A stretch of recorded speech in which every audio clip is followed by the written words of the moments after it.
Welcome back to PsychRockCentral, where psych rock lives on. Today we'll be going over Flying Teapot by Gong, which is the first part of a trilogy, and it was released in 1973, along with the second part of the trilogy. So, band, British psychedelic progressive rock band formed in Canterbury, was one of the pioneers of the Canterbury scene movement in the progressive rock in the early 70s. We can also attribute Kevin Ayers and The Whole World, Soft Machine, Robert Wyatt, Fred Frith, maybe even Henry Cow as part of the Canterbury scene. It was this weird, very, very weird offshoot of progressive rock, which was also pioneered by British musicians, that focused more on jazz fusion, jazz rock, a lot of psychedelic melodies as opposed to symphonic, eclectic melodies. I think it's more psychedelic progressive rock than it is like just symphonic, just loud, bursting forth with sound like progressive rock was at the time.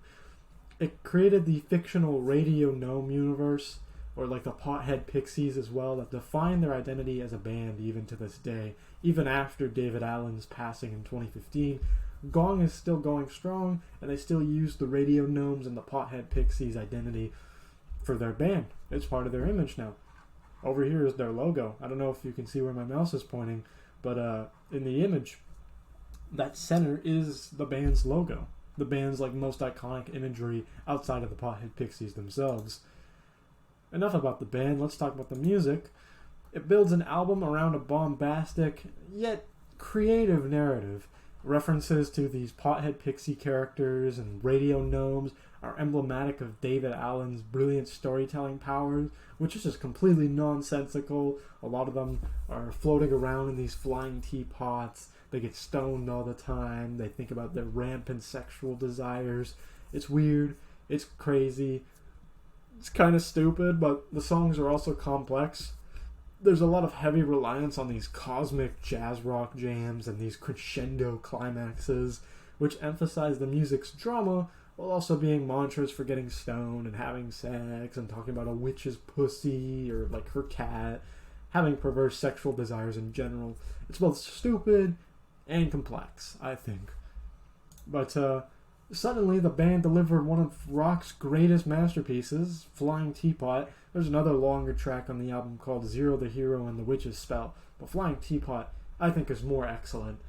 It's like voices, there's like a sudden introduction of voices after an instrumental intro. They kind of just fade into the background like they're phantom, and then all of a sudden the band comes back, and then they start swinging with this jazz rock groove, a lot of saxophones, and then the music dies down again, and then all of a sudden David Allen just starts chanting Flying Teapot from outer space, a cup of tea, over and over again until the song's climax. The song kind of implodes on itself in the 10-minute mark, 11-minute mark, and all you get are these Neanderthal vocals, these like I don't know the word, but like they're basically incomprehensible vocals with a Japanese tim-tam. There's a specific name for that instrument, but it's like a tip-tap drum. It's from Japanese folklore, Japanese instrumentation, and then all of a sudden it picks up again for a smaller crescendo, and then it just gives way into madness for the last few seconds of the song. It's nonsensical, it's amazing, it's an experience. Like, I don't get stoned, but I can imagine if you were stoned while listening to this would be like a fucking 10 out of 10 masterpiece, album, song, whatever you want to call it.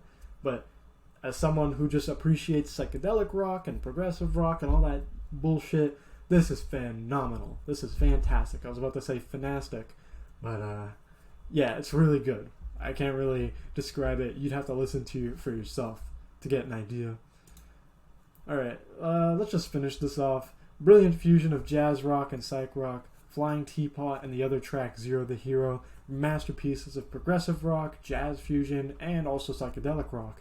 Canterbury scene was more progressive psychedelic rock music than it was just Canterbury music.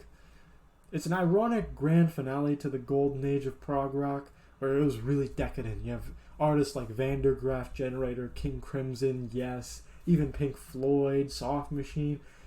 Gong was that last vestige, the last link to those early musicians, because then after that, musicians would be influenced by Gong to go even further in a bombastic, nonsensical direction, which gave us the rock and opposition movements, the Zul movements, and Zolo, which were all popular in the underground around the 70s.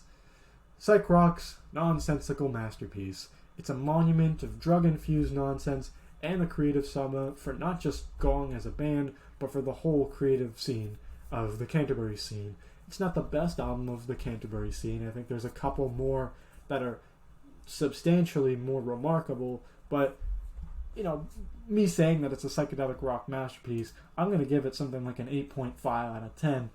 Again, there are 9 out of 10 psych rock albums. Maybe if you guys are interested, I'll cover those in the future, but that's going to do it for today. I've got a blog, PsychRockCentral.ca, where I post more updated, more in-depth reviews of what I talk about here on YouTube. I've also got a Rate Your Music page, Dumb Idiot _version 2, if you want to check that out. But that's going to be it for today. Peace.